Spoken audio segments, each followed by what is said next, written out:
అసెంబ్లీలో అత్యంత సీనియర్ సభ్యులు అయ్యన్న పాత్రుడు ఒకరని సీఎం చంద్రబాబు అన్నారు. స్పీకర్ అయ్యన్న ఎన్నిక అనంతరం ఆయన మాట్లాడారు. అందరి ఆమోదంతో ఏకగ్రీవంగా ఎన్నిక కావడం సంతోషమన్నారు.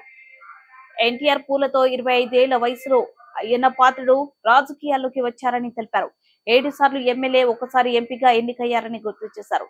ఎమ్మెల్యే, ఎంపీ, మంత్రిగా తెలుగు రాష్ట్రాల్లో ప్రత్యేక ముద్ర వేశారని కొనియాడారు. ఏ పదవి ఇచ్చినా వన్నే తెచ్చారని పేర్కొన్నారు. 66 ఏళ్ల వయసు ఉన్న అయ్యన్న ఇప్పటికీ ఫైర్ బ్రాండే. నీతి, నిజాయితీ, నిబద్ధతను పునికి పుచ్చుకొని రాజకీయాలు చేశారు. గత 5 ఏళ్లుగా ఎన్నో ఇబ్బందులు ఎదుర్కొన్నారు. ఉత్తరాంధ్ర అభివృద్ధి ఎనలేని కృషి చేశారు. ఆయనపై అనేక పోలీస్ స్టేషన్లు కేసులు పెట్టి వేధించారు. 23 కేసులు పెట్టిన రాజులేని పోరాటం చేశారు. ఆయన చట్టసభకు రావడం అరుదైన గౌరవం. మనందరిపై పవిత్ర బాధ్యత ఉందని గుర్తు చేసుకోవాలి. సమర్థంగా పనిచేస్తే గౌరవం దానంతటా అదే వస్తుందన్నారు. 25 సంవత్సరాల వయసుండే సమయంలో రాజకీయాల్లోకి వచ్చిన వ్యక్తి అయ్యన్న పాత్రుడు గారు. అక్కడి నుంచి 7 సార్లు ఎమ్మెల్యే అయ్యారు, ఒకసారి ఎంపీ అయ్యారు. ఎమ్మెల్యేగా, ఎంపీగా, మంత్రిగా తెలుగు రాష్ట్రాల్లో తనకంటూ ఒక ప్రత్యేకమైన ముద్ర వేయగలిగారు. ఏ పదవి ఇచ్చినా ఆ పదవికి వన్నె తీసుకొచ్చిన వ్యక్తి అయ్యన్న పాత్రుడు గారు. వారి కుటుంబం కూడా మనం ఆలోచిస్తే కొంతమంది ఫస్ట్ జనరేషన్లో రాజకీయాల్లోకి వస్తారు. అయ్యన్న పాత్రుడు గారిని చూస్తే 6 దశాబ్దాలు రాజకీయ చరిత్ర కలిగిన కుటుంబం. 1962లో అయ్యన్న పాత్రుడు గారి తాత లచ్చా పాత్రుడు గారు స్వతంత్ర పార్టీ నుంచి పోటీ చేసి గెలిచారు. స్వాతంత్ర సమరయోధుడు గౌత లచ్చన్న సమకాలికుడిగా పనిచేశారు. అదే వారసత్వాన్ని కొనసాగిస్తూ అయ్యన్న పాత్రుడు గారు ఇప్పటివరకు పనిచేస్తున్నారు.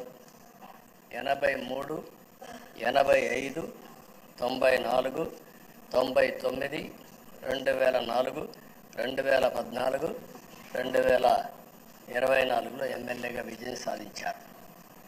నర్సీపట్నంలో తెలుగుదేశం పార్టీ పెట్టినప్పటి నుంచి వారే పోటీ చేస్తున్నారు. అది వారి యొక్క ప్రత్యేకత.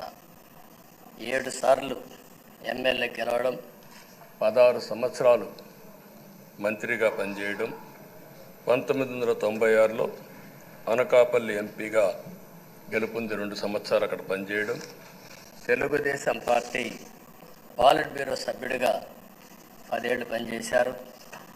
టెక్నికల్ ఎడ్యుకేషన్, రోడ్లు, భవనాల శాఖ, అటవీ శాఖ, పంచాయతీరాజ్ శాఖ మంత్రిగా బాధ్యతలు నిర్వహించారు. 3 సార్లు R&B మినిస్టర్గా పనిచేశారు. అదేవిధంగా మనం ఒకసారి చూస్తే ఎప్పుడూ పోరాట యోధుడు, రాజీ పడని నాయకుడు, ఒక విశిష్టమైనటువంటి లక్ష్యాలుండే వ్యక్తి. తెలుగు రాష్ట్రాల్లో ఏ మారుమూల ఎవరిని అడిగినా అయ్యన్న పాత్రుడు గారిని గురించి చెప్తారు. 66 సంవత్సరాలు, ఇప్పుడు కూడా ఫైర్ బ్రాండే. చనిపోయే వరకు ఫైర్ బ్రాండ్గానే ఎక్కడ దాంట్లో రాజీనే లేదు. అదే మరి ఇంకొక పక్కన చూస్తే తనకంటూ ఒక ఇమేజ్. అదే సమయంలో లాయల్టీ ఫ్యాక్టరీలో కరుడు గట్టిన పసుపు యోధుడుగా పార్టీలో ఇంతవరకు ఉంటారు, ఎప్పటికీ ఉంటారు. అది ఆయన ప్రత్యేకత. నీతి, నిజాయితీ, నిబద్ధత ఇవన్నీ ఉణికిపుచ్చుకొని రాజకీయం చేశారు. 42 సంవత్సరాలు. ఇప్పుడు చాలామంది ఫస్ట్ టైం వచ్చేవాళ్ళు ఉన్నారు, కొంతమంది రెండవసారి వచ్చేవాళ్ళు ఉన్నారు.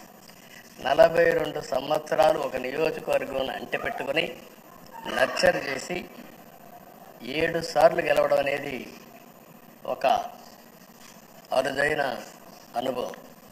చాలామందికి 2-3 సార్లుగా పెట్టెక్కి వస్తుంది. అక్కడి నుంచి మనుషులు మారిపోతూ ఉంటాం. అలాంటి సందర్భంలో ఎప్పుడు కూడా రాజీ పడకుండా పనిచేశారు. 42 సంవత్సరాలుగా పసుపు జెండాను మోస్తూనే ఉన్నారు. పార్టీని కన్న తల్లిగా భావించే నాయకుడు, పోరాట యోధుడు. ఎప్పుడు కూడా రాష్ట్రంలో అభివృద్ధి చేయడమే కాకుండా ఉత్తరాంధ్ర అభివృద్ధి కోసం, ప్రత్యేకంగా విశాఖపట్నం అభివృద్ధి కోసం ఎనలేని కృషి చేసిన నాయకుడు అయ్యన్న పాత్రుడు గారని చెప్పి కూడా నేను మీకు తెలియజేస్తున్నాను. ఇంకొక పక్కన ఉత్తరాంధ్ర సుజల స్రవంతి విశాఖపట్నం, విజయనగరం, శ్రీకాకుళం నీళ్లు కావాలి, గోదావరి నీళ్లు రావాలి, ఆ ప్రాంతం కూడా బాగుపడాలి, మా కరువు ప్రాంతానికి నీళ్లు కావాలని వెనకబడి క్యాబినెట్ మినిస్టర్గా దాన్ని శాంక్షన్ చేయించిన వ్యక్తి అయ్యన్న పాత్రుడు గారు. దానికి మనస్ఫూర్తిగా అభినందిస్తున్నాను.